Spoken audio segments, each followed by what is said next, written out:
Deuteronomy chapter 28 and verse 48.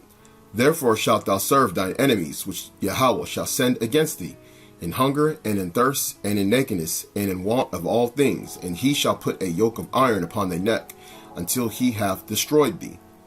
And Yahweh shall bring a nation against thee from far, from one end of the earth, as swift as the eagle flieth, a nation whose tongue thou shalt not understand, a nation of fierce countenance, who shall not regard the person of the old, nor shew favor to the young. And he shall eat the fruit of thy cattle, and the fruit of thy land, until thou be destroyed, which also shall not leave thee either corn, wine, or oil, or the increase of thy kind, or flocks of thy sheep, until he have destroyed thee. Shalom, brothers and sisters. This is your brother Hawiyala, called to be a minister of our Lord and Savior Yahweh Shah HaMashiach by the will of the Heavenly Father Yahweh, according to the will that the Lord has spoken aforetime, that we should believe on Yahweh Shah HaMashiach, who was prophesied to come according to the books of the law and the prophets, that we should believe upon him that was sent by the Heavenly Father, who was going to speak the words of everlasting life, that we may be able to receive remission of sins and inherit everlasting life. I was going into a lesson just concerning the so-called Christopher Columbus Day, or as some brothers and sisters know it as Indigenous Peoples Day. Of course, we do not observe, so to speak, necessarily days that do not correspond to the scriptures, meaning that it's not required for you to observe such a day as this in any form or fashion. The days that we are required by law to regard is the days that are in the scriptures. However, I'm doing this lesson because it is a rebuke on the day known as the Columbus Day, and the atrocities that were done to our people, which was prophesied to happen. Okay, and we know that many of our people that were here, their forefathers had lived on this land as natives, meaning that they were the first people to be in this land, as they're also known as first peoples or natives that came from the Assyrian captivity, which is according to prophecy in 2nd Esdras, that they would live in a land that never mankind dwelt. And this was the land that it was. It was also prophesied that a nation was going to come from far, okay, and that was going to do these atrocities. Now, we know when you go back into the land of Israel, the children of Edom were not far from the children of Israel, okay? So the children of Edom were, in fact, just south of the tribe of Judah, okay, and where their land was positioned over in what is now known as modern-day Jordan, or the area known as Petra, which would have been, their headquarters, or basically in the ancient world would have been known as Basra, which is the original habitation, all right, of the children of Edom, who left that land and over time settled into Europe, which has been proven in various documents, even of their own people. They admit that the Edomites were the Romans, meaning the ethnic Romans that settled in that land and took over the Etruscan people, that they were later known to be Romans, meaning the Edomites that took that land. And those people formed what was called the Roman Empire, according to William Beeston, who wrote a book called The Roman Empire of the Edomites. Okay, so this is all chronicled. This is stuff that they even said. So, a lot of people have a problem when their own people tell them the history that even their own people wrote during the time when our people were not even allowed to read. They wrote these things. So they were sharing that amongst themselves in truth among each other, knowing that they were going to hold that lie from us, and a lot of our people were not going to believe. But the scriptures speak expressly about the coming atrocities that the children of Edom would do to us and the way in which it will happen. And it also shows the redemption, all right, of the people that have, went through those atrocities, who ended up believing, on the gospel of our Lord and Savior Yahweh Shah HaMashiach.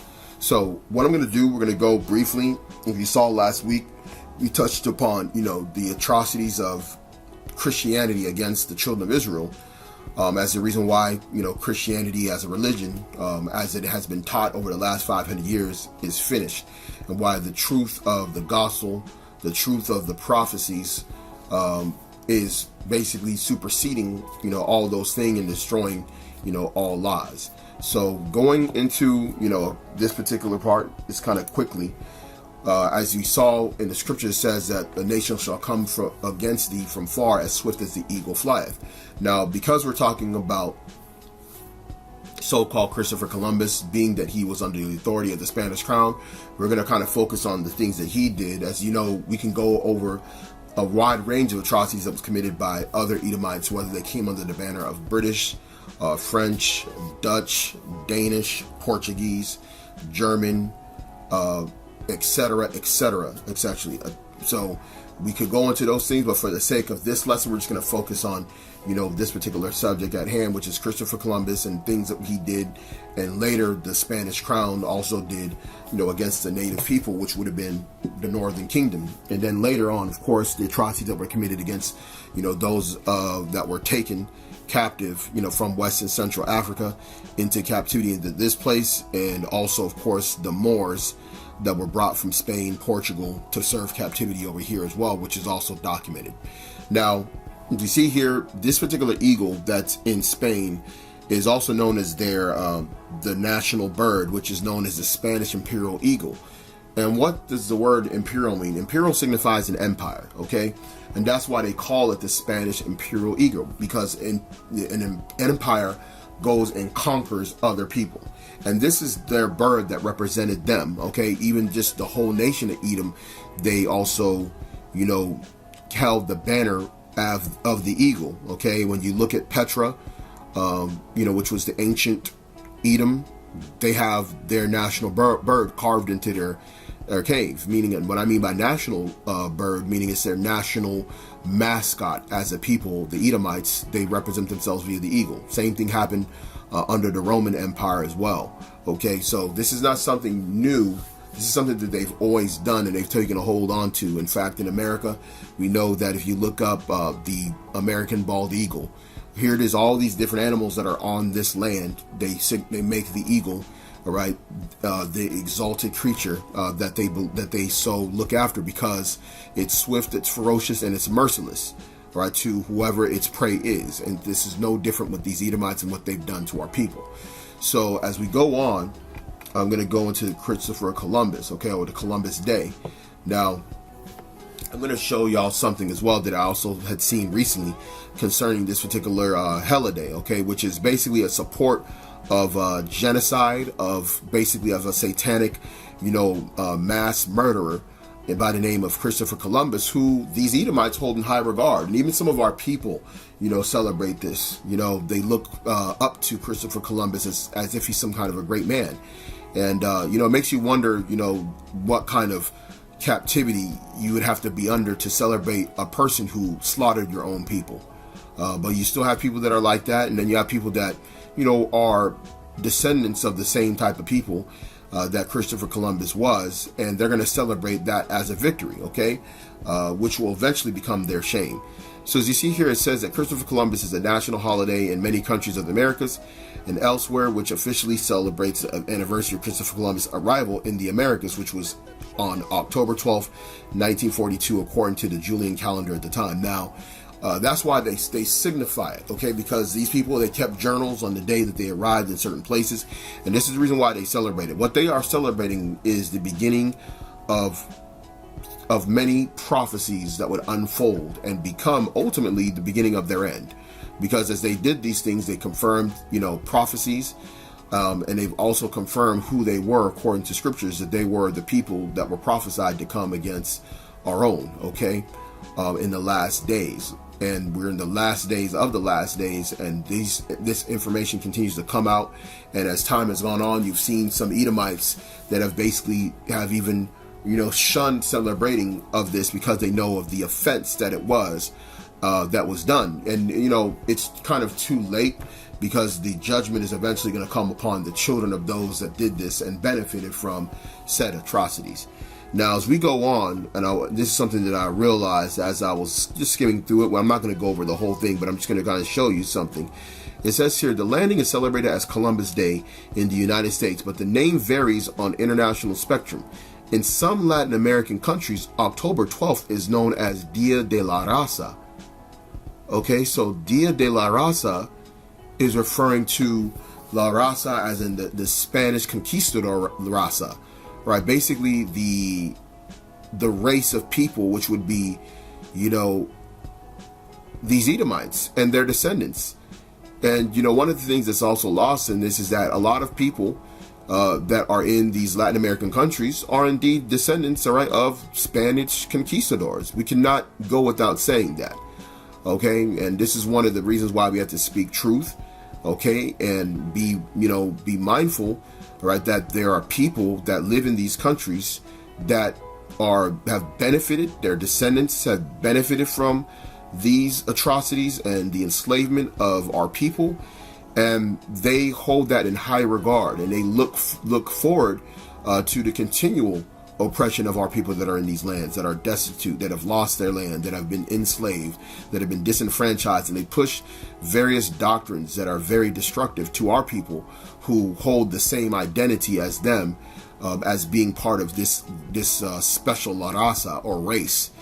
And that's the reason why, if you're of the Northern Kingdom, and I say this, to basically, let you know, is that you have to do some level of correcting of, of what has happened. And what I mean by that is you got to rebuke your people out of this particular mindset, because a lot of these things and a lot of these thoughts and doctrines that are pushed have had a detrimental effect upon those that are in those lands that are not just classified as native, but are classified as Moreno, Negro, and because of that, it has kind of caused a wedge among our people. And I think that for those that are from these particular backgrounds and those that have deeper understanding of these particular issues, it is up to you as men, especially those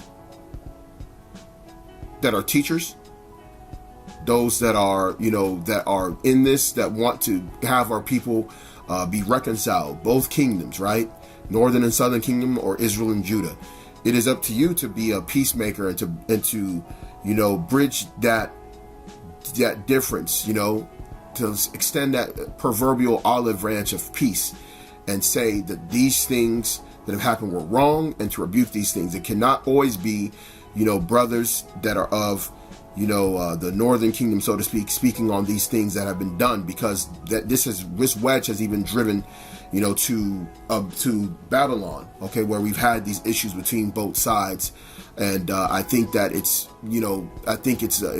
not a good thing that if one side is always speaking upon this particular subject in regards to the animosity or the wedge between both sides, the Northern and Southern Kingdom, which is driven has even spilled over into this whole, Israelite so-called movement, and has had, a bad detrimental effect upon the relationship between those that are sincerely trying to move forward beyond this. But we do know that the Most High is going to has brothers that are going to rise up, and they're going to basically speak upon these things, and they're going to, make sure that amongst those that will be the elect, and as of right now we're the hopeful elect, that we'll be able to have those discussions and be able to rebuke the devil who has set this wedge between the tribes, so to speak. So moving on, with this, I'm just going to kind of scroll down and just show you just how over time this particular celebration has kind of died down. Now it goes into the non-observance, and this is where it goes into it. It says how that the celebration of Columbus Day in the United States began to decline at the end of the 20th century. And that's basically in the late 90s. And the reason why is because you had basically people getting access to more information. For many years, the lie was taught that Christopher Columbus discovered the Americas. And as time went on, as it began to be known or understood that particular saying in and of itself has very racist connotations. For one, it basically discounts the fact that another group of people had already been in this land for centuries, and had been here for a very long time, developed their own cities, empires, customs, cultures, and so on and so forth. And what it does is it relegates them to the standing of an animal, where another man can come, hundreds of years later, or even 2 millennia later, almost, and essentially say that he found something that other people, millions upon millions of people, were already on. And this pushback really started. I remember even, being in school asking questions about, how can someone be said to be a founder if other people were here? And so over time, what has happened is because of political correctness, so to speak, a lot of these Edomites had to start basically going away from it. They had to start trying to switch up things. They had to call it something else in certain parts of the country where there was more people that had viewed themselves as an indigenous people who were disenfranchised. So that's the reason why, as you see here, it says the states of Florida, Hawaii, Alaska, Vermont, South Dakota, New Mexico, Maine, Wisconsin, and parts of California, including, for example, Los Angeles County, do not recognize it and have each replaced it with the celebration of Indigenous Peoples Day. In Hawaii, Discoverers Day. In South Dakota, Native American Day. And why South Dakota? Because South Dakota was the battle of, I believe, of Wounded Knee, okay, which was considered the last battle against the so-called Native Americans. And they know that there's people that are there that are natives who are descendants of those people that were part of that battle, and they find great offense for them to say that another group of people, okay, founded this land when their forefathers were already here long before them. And this shows you the arrogance of Esau, that he has pushed this for this long, and that he taught this lie to many of our people. And this is one of the reasons why we have this these problems with these people, because they continue to lie, and then when they're corrected, they still try and continue that lie by basically trying to rewrite history or to try and soften things up, when really it's just nothing but an atrocity. And Christopher Columbus should never be looked at as a high regarded human being. If they believe that Hitler did what he did and they talk down upon him every year, so to speak, right? Then why not do the same thing to Christopher Columbus and say that what he did and what has led to the downfall, right, of the natives and the atrocities that occurred, that thing should never happen again. But these people are so prideful in their belief of manifest destiny and this country is theirs and see the shining sea and God bless America, that they don't really care for that. Neither have they done anything to rectify, right, these particular issues. Now, it says here, let me go down to the Dia de la Raza, okay, because we got to understand is that this particular day is not just observed in Babylon. That's the reason why we always say that for brothers and sisters out there, especially for you brothers that teach or brothers that want to gain in knowledge, wisdom, and understanding, always put your mindset that what has happened to our people is a global thing. It didn't just happen, in Babylon. It didn't just happen in the Caribbean, or it didn't just happen in Americas, because a lot of times we tend to have a very narrow scope of what happened to our people based off of where, your father is from. If you're Puerto Rican, you might just talk about Taino Indians, but you may not really care too much about what happened to the people in the mainland, or what happened to people in South America, like Brazil, or what happened to people even in other parts of the world that you're of your own people, okay, whether they be in Africa or whether they be in the Philippines. You have to have a better global perspective of what has happened to our people, because all of this was prophecy that was to occur. Now, as we read this, Dia de la Raza, the date Christopher Columbus arrived in Americas is celebrated in some countries of Latin America. The most common name for the celebration in Spanish, including some Latin American communities in the United States, is Dia de la Raza, the Day of the Race, or the Day of the Hispanic People, commemorating the first encounters of Europeans and Native Americans. Now, they call it Dia de la Raza because it's Hispanic people. Hispanic means deriving from Spain, okay, or under the Spanish influence. And because of these type of celebrations, a lot of our people have suffered from an identity crisis, because of these type of celebrations, many people look at the motherland, so to speak, as Spain. And if you talk to people that are from these Latin American countries, they refer to the motherland as Spain.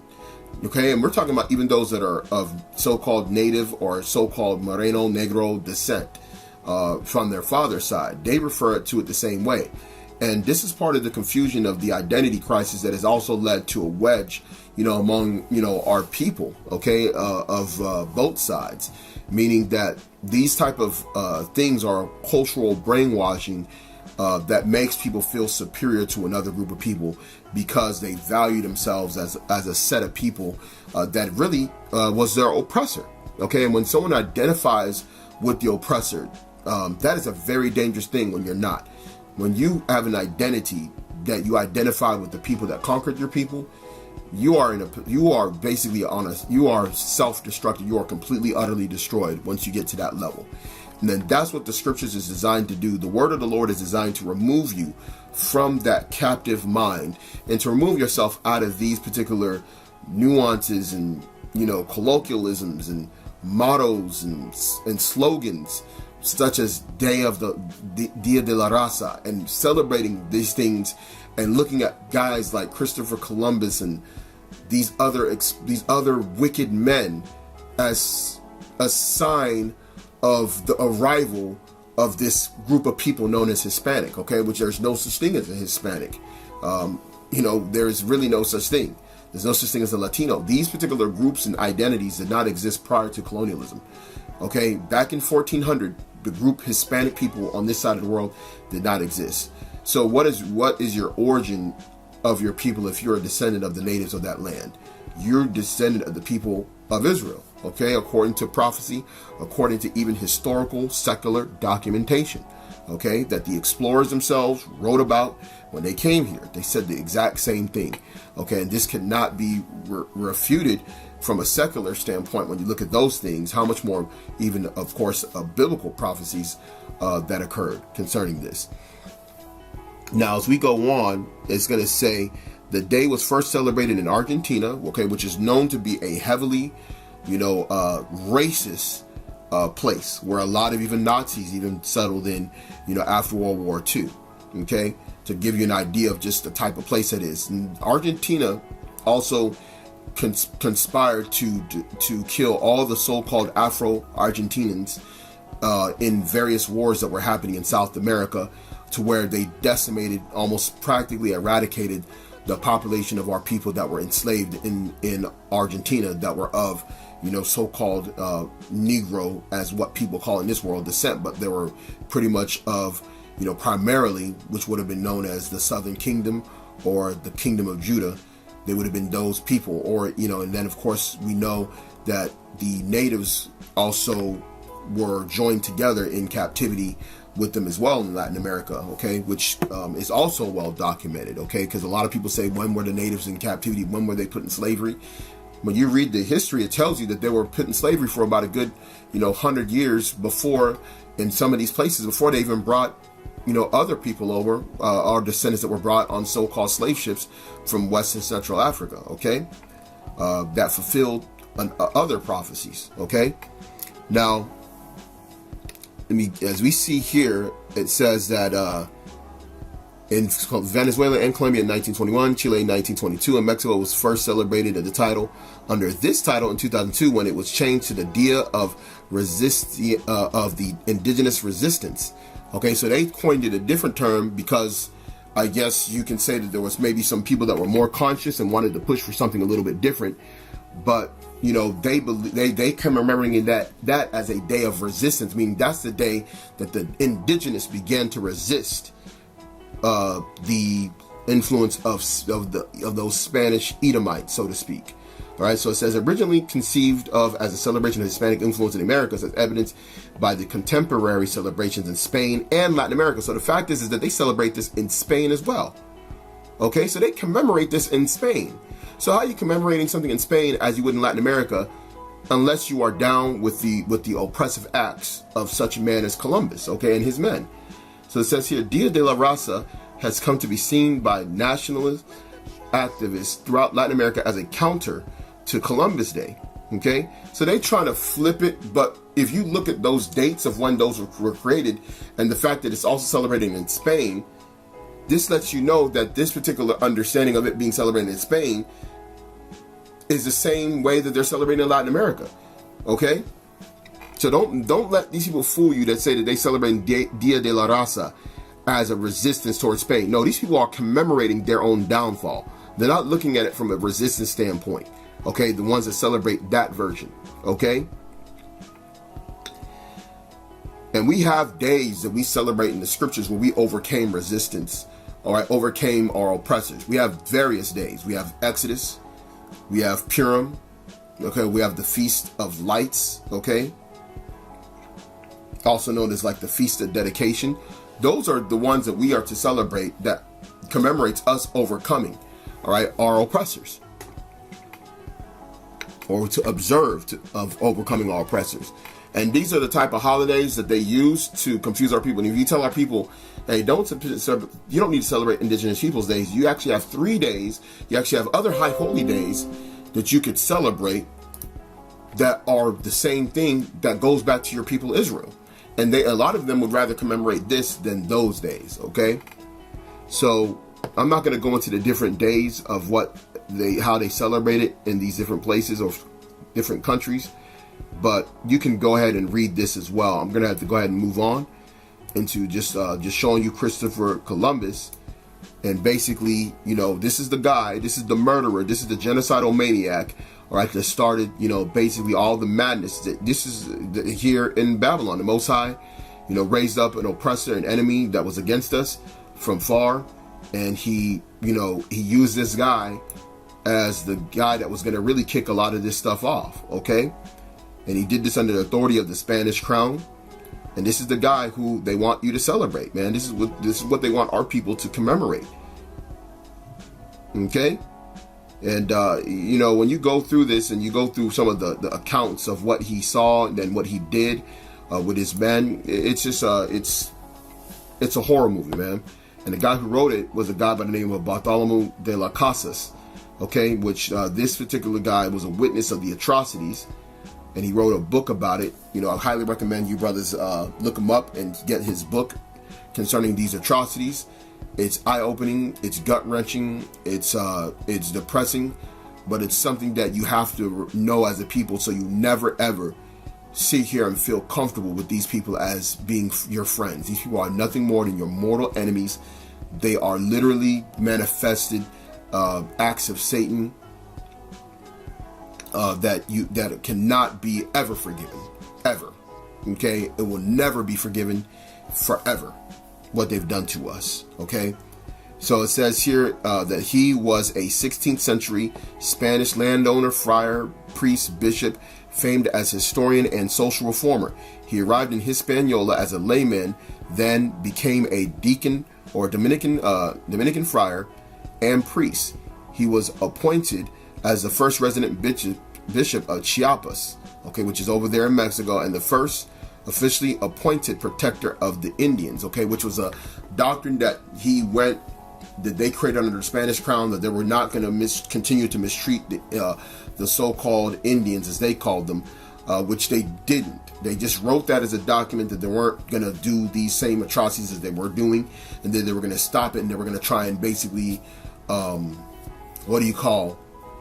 miscegenate with the people and bring them in under one identity, which now is known as Hispanic or Latino. Okay, this is all part of the ploy to basically quell the potential for resistance by bringing in this what you call paternalism over our people that were in that land and make them feel as though that they belonged, okay, with the Spanish people. And this is part of the confusion that's gone on unto this very day. And brothers that are from the Latin American background could definitely see this, especially after you've come into the knowledge and you've looked up the history of your people. You see some of these tricks that they've done over the years to basically pacify, all right, our people that are in these lands. So it says here, his extensive writings, the most famous being a short account of the destruction of the Indies and the Historia de las Indias, chronicled the first decades of colonialism of the West Indies. He described the atrocities committed by the colonizers against the indigenous people. Okay, and you can look it up. If you search for it, go on. Get the book. Some brothers have the book. Some brothers have even done lessons on the book. If you just look them up, you can find out more information about some of the atrocities that were done. Okay, and these people have not paid for this stuff. Okay, they have not paid for this. In fact, they continue to further it by basically bringing, the rest, more of our people from that were settled in Africa, that were Israelites, into captivity as a way to say they can lessen the atrocities that was happening to the natives. Okay, but we know that according to the scriptures that both of both sides received atrocities at the hand of these Edomites. That's point blank period. Okay. Now, what I'm going to do, because I'm going to go into some of these, things that happened as well, to kind of show that what the northern king tribes went through, to kind of dispel this falsity that is out there, that they never were in captivity. Okay, so I'm not going to read this whole thing again. I'm putting this up so you can go and check it out later. But what I'm going to do, we're just going to go into this article that kind of goes into it briefly. Now, this is from thecrimson.com. I believe this may be, this is written back in 96. Okay, so it says here, celebrating genocide. Now, says here, it seems that everyone on campus is looking forward to enjoying a 3-day weekend. Columbus Day will be observed on Monday, freeing most students from the burdens of class and work for an extra day. I doubt that many students will truly celebrate Columbus Day. Most probably won't think twice about seafaring explorer on Monday. Yet this holiday does confer hero status on Christopher Columbus, and it reflects the values and historical consciousness of our society. Okay, and that just shows you consciously who these people are. Okay, and this is from Harvard. This is an article written from Harvard back in 96. Somebody wrote it. Okay, and it just shows you this mindset that these people have, the fact that they uplift this guy as a hero, and it shows you just how they really feel about whether or not they would feel guilty about doing another genocide upon our people. Okay, don't let that go over your head. Now, it says most Americans probably don't know much more about Columbus than the romanticized account of him they learned in grade school, that in 1492 he sailed out courageously from Spain, bound for India, which was a lie. Okay, that is a lie, but ended up discovering the New World, which he didn't discover. Okay, every October, his holiday is supposed to commemorate a high point in Western history. Okay, so as well, it's time to shatter that idealized myth. Now remember, it said in the late 20th century, which this is 1996 when this was written, okay, probably about a few weeks after Tupac had got killed, just to give you an idea. They wrote this article, and this is the reason why these type of articles that started coming out, it started leading to the decline of the celebration of Columbus Day as a legitimate holiday. In fact, in schools, they would try and commemorate Christopher Columbus Day, usually the Friday before, or on Tuesdays, where they would, they would go over it and they would celebrate Christopher Columbus, and they would talk about how great he is and what day. In fact, I still remember, this just shows you how sick these people are. I still remember the phrase that they used to make us sing when we were in grade school. Okay. And if you're my age, you probably remember this. I don't know if they did this in other states, but in our state, they made us say, in 1492, Columbus sailed the ocean blue. If you Google that, you can find out the rest of the wording. But I still remember that, and that was many years ago. And they would make us repeat that over and over again to drill in our heads the importance of Columbus and how he came here, and this whole place on this side of the world became great, and America was eventually discovered, and how now we're the greatest nation on the planet. It all started because of this guy, Christopher Columbus. And that's what they were pushing on everybody. It don't matter where you're from, it don't matter what your background was, that's what they pushed upon you. And you had to basically believe that lie, that wicked lie, that this guy was some kind of a great man and a guy who founded and discovered something, which was a lie. Now, as we go down, it's going to tell you what happened. Okay, so it's time to settle that idealized myth. When Columbus arrived at Cuba, Hispaniola, and other islands, and now, by the way, Hispaniola is the island that Haiti and Dominican Republic are. Okay, and it was known back then as Hispaniola, and other islands in the Caribbean. He instituted shockingly cruel and genocidal policies which rapidly decimated the populations of the indigenous Arawak Indians. He was also a slave trader, and his own words condemn him. Furthermore, the claim that he discovered the New World is dubious. He accidentally came into contact with a culture that had existed for hundreds of years, if not thousands. Now, this is another lie, okay? Because the fact is that The New World, not only was it discovered by our people, but another thing is that he didn't accidentally stumble upon it. He knew he was coming here. This is the reason why, if you look up Christopher Columbus and you look up the original books that were written about him, it will tell you that he had Hebrew translators on board because he knew he was going to run into the lost tribes of Israel. He knew this. They knew this. That's why he was known to carry the book of Esdras, in belief that he was going to run into the land known as Osiris, which is what this place was known as, okay? Scripturally, this place was known as that. This is the place that Solomon knew about and sent them explorers here to come and get things and bring back to him. Okay, so this place was already known about by certain wise men on earth, knew about this place. Okay, and who also knew about this place? The elders of the northern tribes, because the elders had a council to come to this land, and the Most High basically had the winds or the waters bring them over to this side of the world. Okay, now as we go on, in fact, we're not going to read the whole thing, but there was a part in here that dealt with the killings, that how many people had perished on the island. Now, he came in 1492.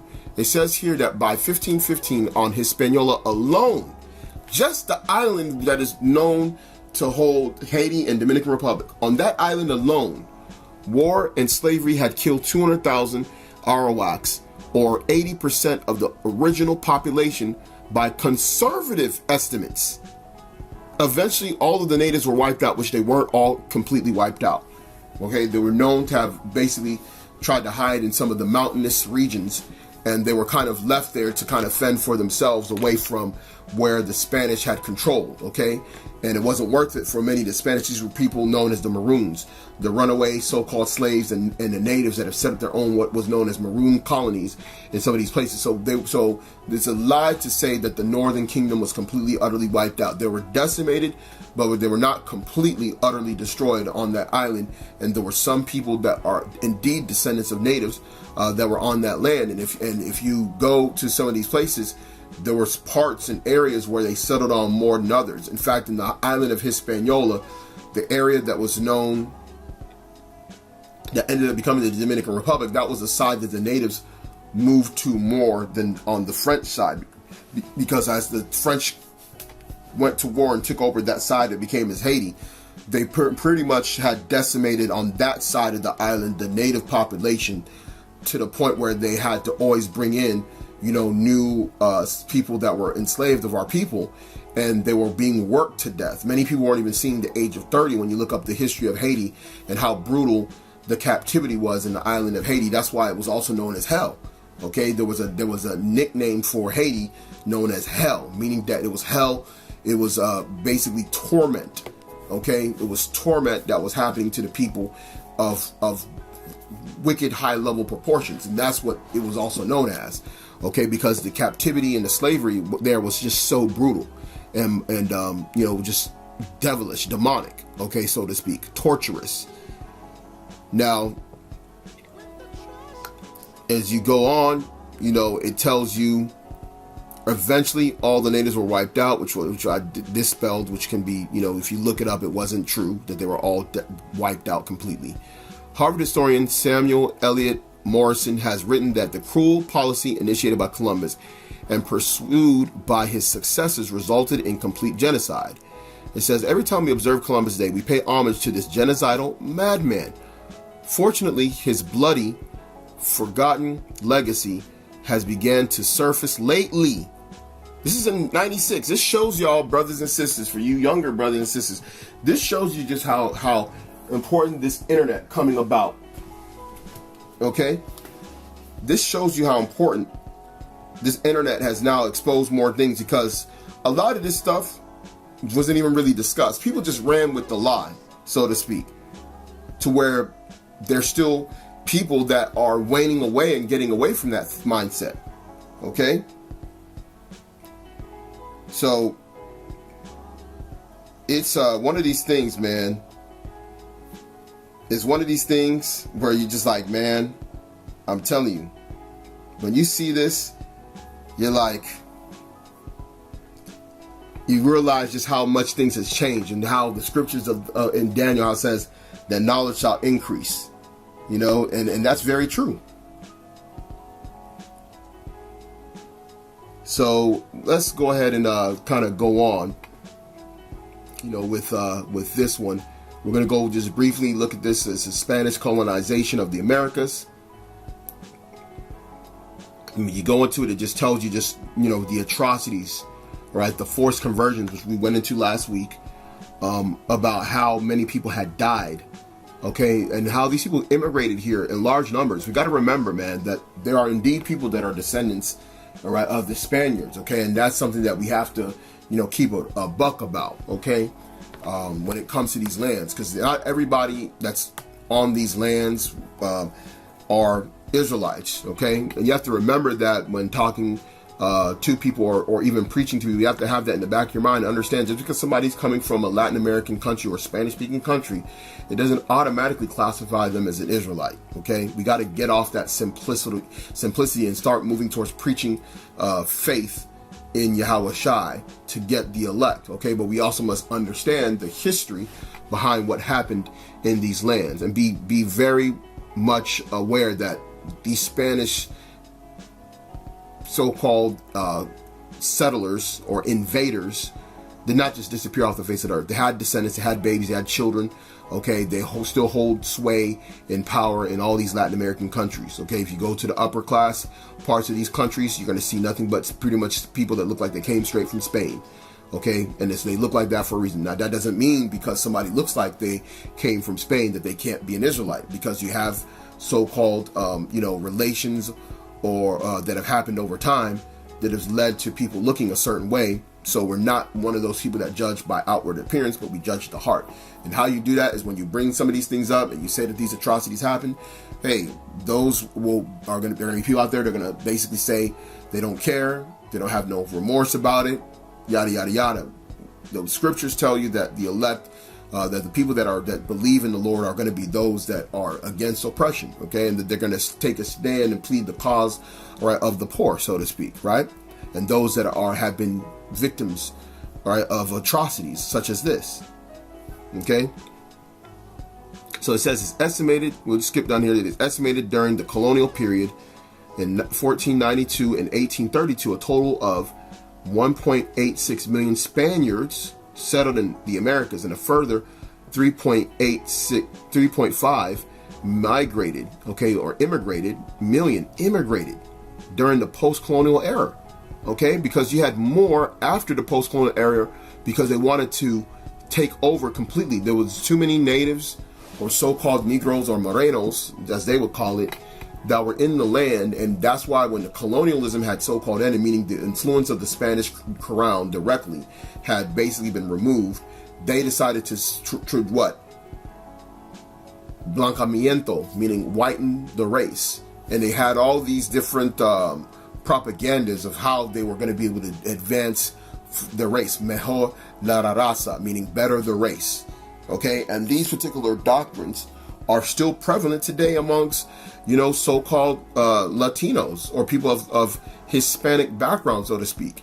And this is one of the things that a lot of brothers that are from these backgrounds, you're going to have to start doing more and more about this to kind of get people that are here that did not understand that and that are from other countries where they don't know this history to break down that lie of that, to rebuke it, and to also say that particular doctrine that was being pushed is wrong. And this is going to help you correct your own people to begin to look at their own brethren that are of, the southern kingdom, so to speak, or of the kingdom of Judah, as we know that the Most High was going to bring both those sides together.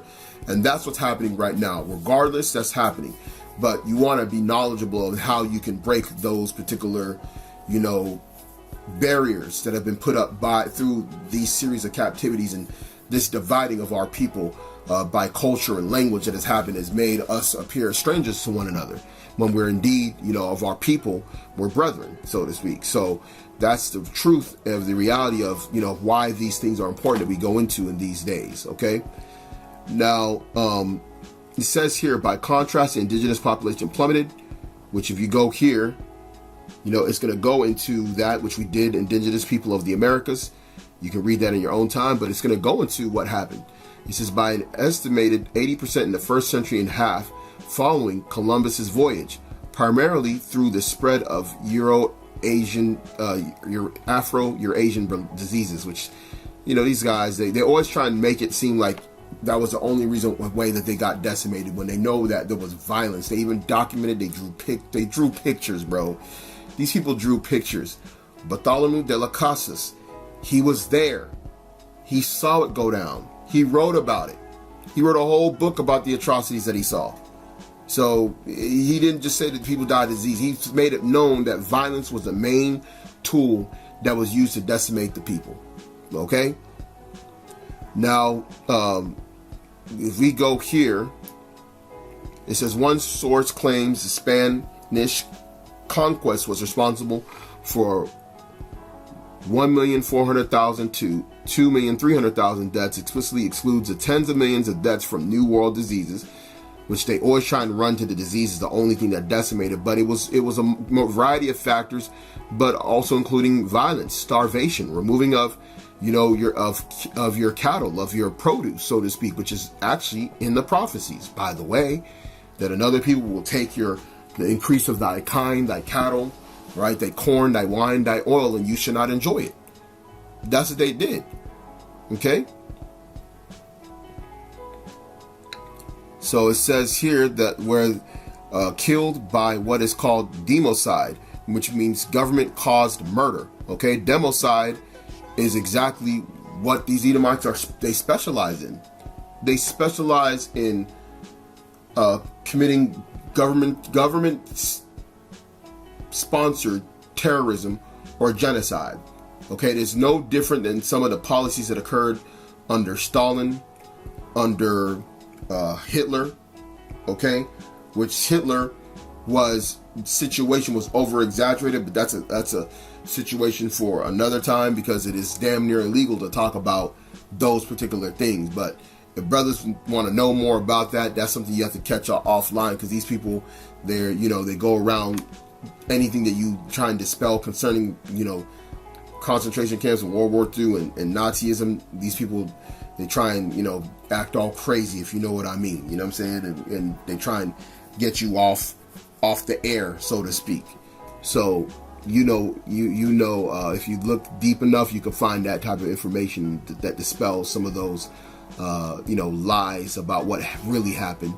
Now, if you go on, it's going to go, man. This is long, man. Look at this. I mean, it really tells you, goes into the history. You can click on one hyperlink to another. There's also other articles. There's other books on this particular subject, but this is the stuff that they did. So why would we commemorate such a day that basically was sorrowful for our people? Okay, this is the worst time. Just thinking about it, sometimes it gets you teary-eyed. For some people that are tied closer to this and know what your people have suffered and what they're suffering now, especially will probably make you cry at times. Okay, and these people have no sympathy for what they've done to us. They've never apologized for what they've done. They've never made amends right. And there's only a few ways. There's only one way that you can there's only a few ways that this can be rectified, and the Most High has a perfect plan to do so.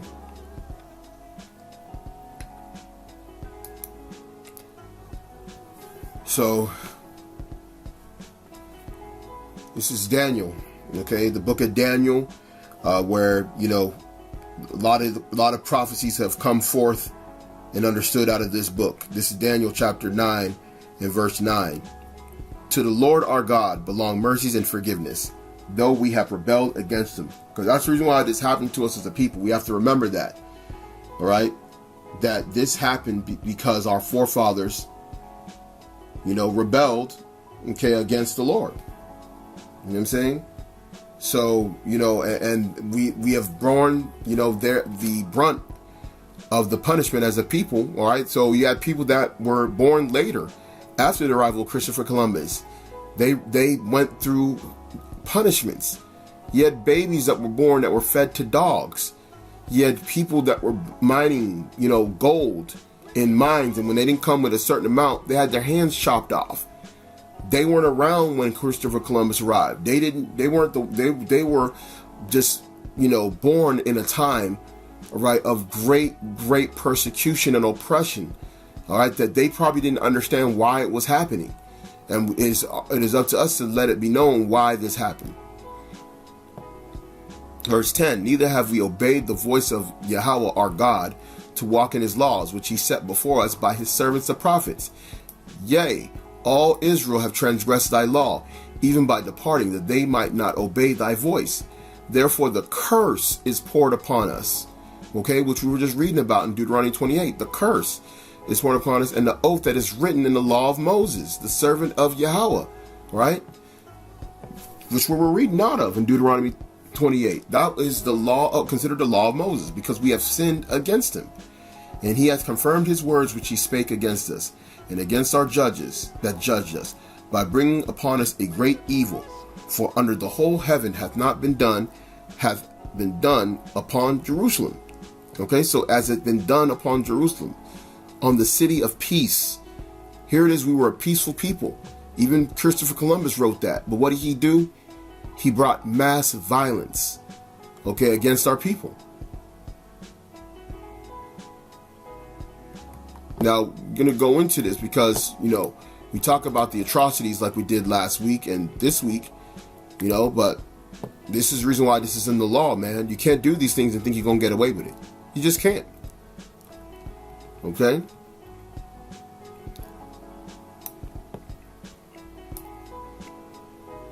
This is Numbers 35 and 33. So ye shall not pollute the land wherein ye are, for blood it defileth the land, and the land cannot be cleansed of the blood that is shed therein, but by the blood of him that shed it. And that's the reason why the bloodiness of different empires and nations always came back upon them, and they had to have their blood shed. And the same thing is going to happen with the children of Edom. They cannot get around this. This is the law, okay? Because when the blood is shed, when the retribution has, or the vengeance has come, that was justified because of what you've done.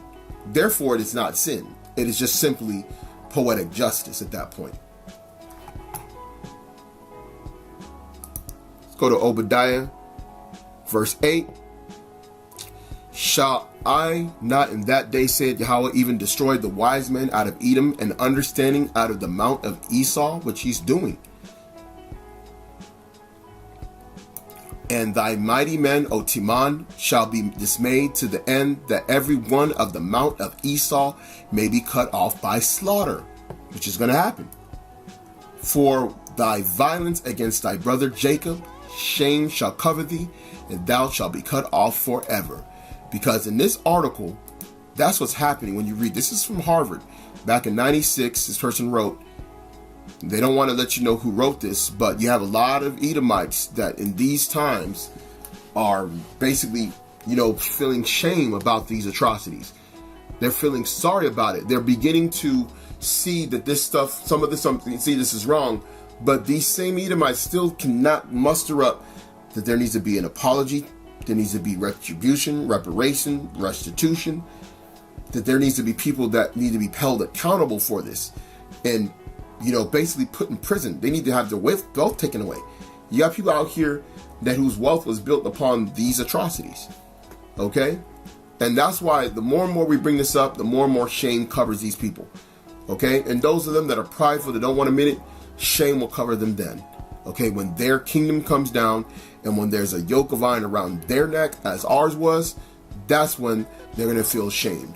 Before the world, before the King of Kings and the Lords of Lords, they'll know that they touched the apple of his eye. Okay, they will know who they touched was Yahweh's chosen people. Okay, this is Jeremiah chapter 50 and verse 33. Thus saith Yahweh, Lord of hosts, the children of Israel and the children of Judah were oppressed together, and all that took them captives held them fast, and they refused to let them go. And this is what is going on. They refuse to let us go. That's the reason why the Most High is going to send, right, the kinsman redeemer. Okay? Verse 34, the redeemer is strong, meaning the people who were oppressed together. Yahweh, the Lord of hosts, is his name. He shall thoroughly plead their cause, that he may give the rest to the land and disquiet the inhabitants of Babylon. Okay, which is we're here in Babylon. And he's going to do this. He's going to make this happen. He's going to turn everything around, right, to destroy these people that did this to us.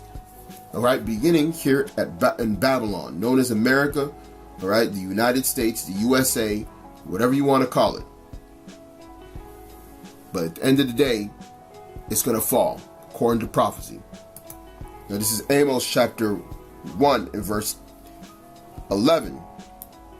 Thus saith Yahweh, for 3 transgressions of Edom, and for 4, I will not turn away the punishment thereof, because he did pursue his brother with the sword, okay, which is the atrocities, the slaughters that they've done from that time, from former ages unto this very day. You pursued your brother with the sword, which is Jacob, who had the children of Israel. So that's what happened. The nation of Edom slaughtered and pursued with the sword the nation of Israel, and did cast off all pity, meaning you had no pity. Because even the tears that some of y'all cry is crocodile tears. Because when we tell y'all, hey, why don't you bring justice for us? Why don't you give retribution for us? Then you start doing the freaking, the okie doke concerning this.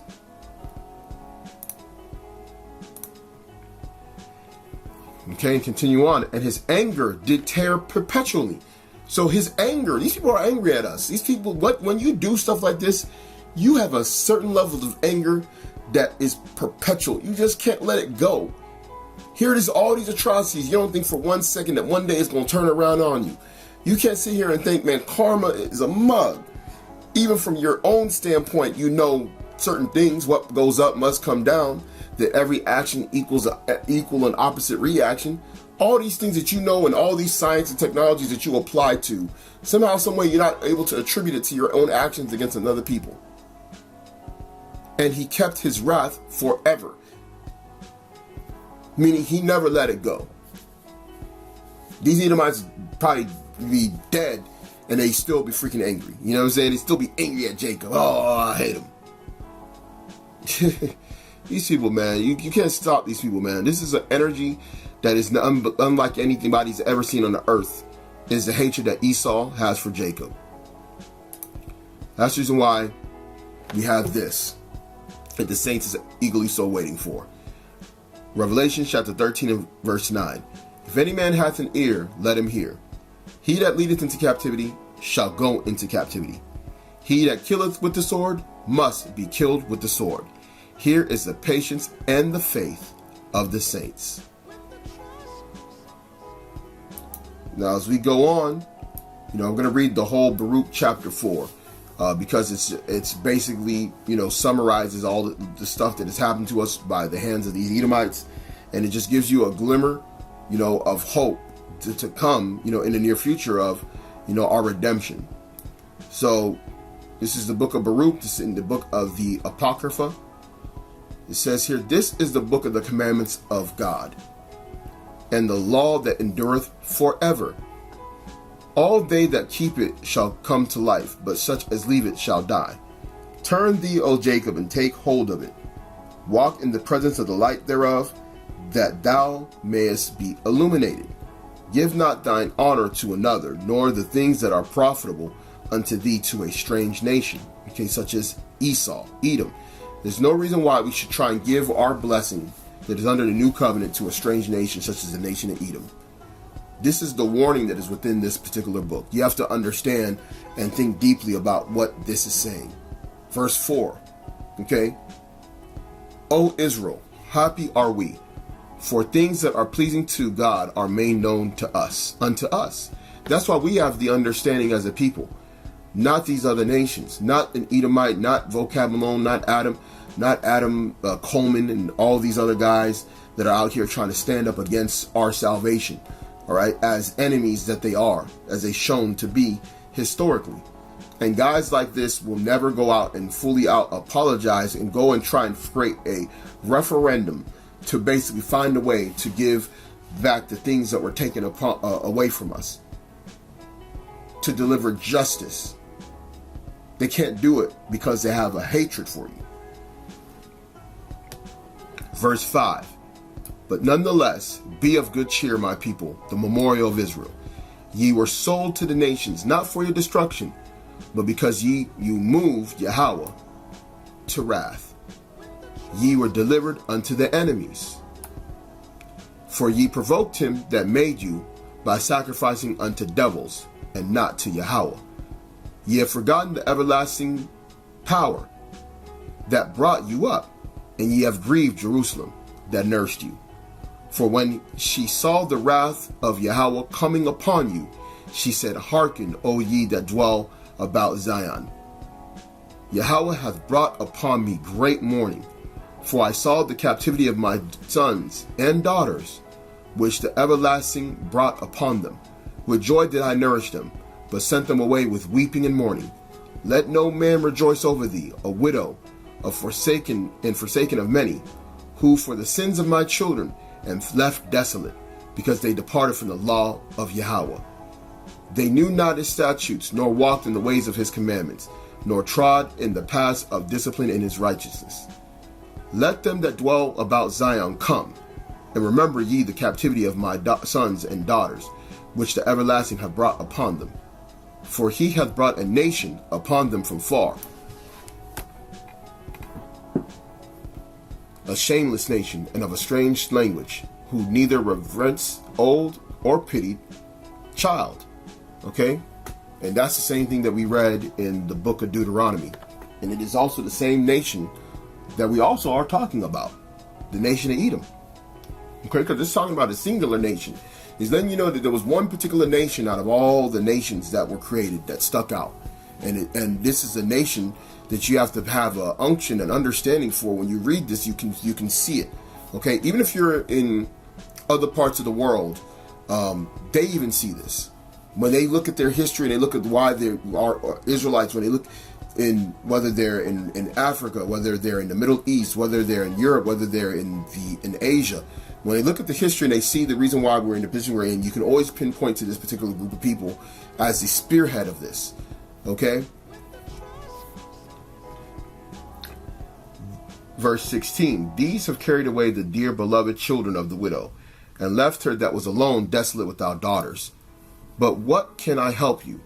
For he that brought these plagues upon you will deliver you from the hands of your enemies. Okay, which will be all the nations as well. Okay, not just this one strange nation, but all nations where we were scattered to. For your way, go your way, O my children, go your way. For I am left desolate. I have put off the clothing of peace, and put on me the sackcloth of my prayer. I will cry unto the everlasting in my days. See, the land of Israel actually has a life force. All right, that it's with being without the children of Israel, which are tied and bonded to that land, have a special bond with that land, and has the heathen trodden it down. It's in a state of mourning. That's the reason why the place it looks like a desert. Okay, it looks like a desert land. It doesn't look like a great plenteous land flowing with milk and honey like it was in the ancient world. Okay, it has been decimated. It has been left desolate. Okay, and she said, I will cry unto the everlasting in my days. Okay, and you got to remember that land cries out to the Lord too, just like we do. Okay, it's a mutual feeling. And we desire, those of us brothers and sisters, we desire to be able to inherit the land of our fathers, man, and to see it go back into the state of greatness as it was in former times. Just like the land desires to receive its children, right? The children of Israel upon that land. Be of good cheer, O my children. Cry unto the Lord, and he will deliver you from the power of the hand of the enemies. For my hope is in the everlasting, that he will save you. And joy is come unto me from the Holy One, because of the mercy which shall soon come unto you from the everlasting our Savior. For I sent you out with mourning and weeping, but Yahweh will give you to me again with joy and gladness forever. Like as now the neighbors of Zion have seen your captivity, so shall they see shortly your salvation from our God, which shall come upon you with great glory and brightness of the everlasting. My children, suffer patiently the wrath that is come upon you from God. For thine enemies have persecuted thee, but shortly thou shalt see his destruction, and shalt tread upon his neck.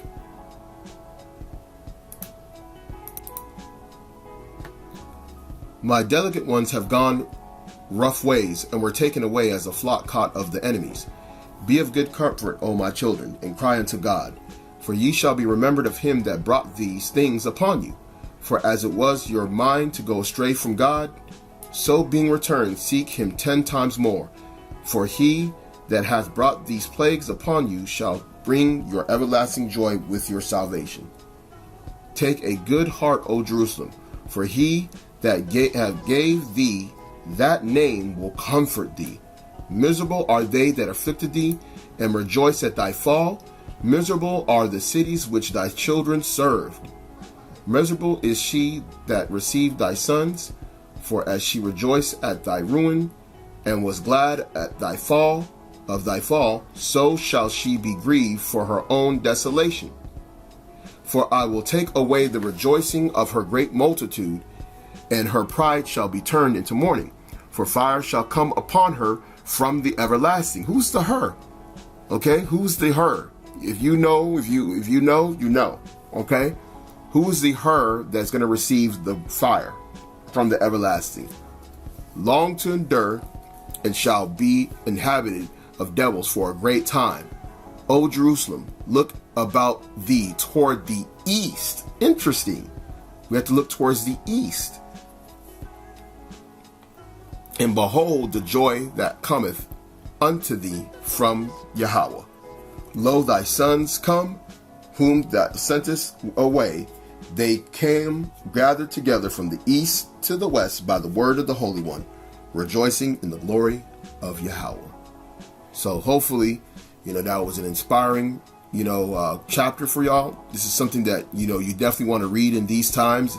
One of many scriptures that is referring to these times, and gives us a proper balance of the atrocities and the things that we face, the oppression we face, but also reminding us of the great redemption that is to come.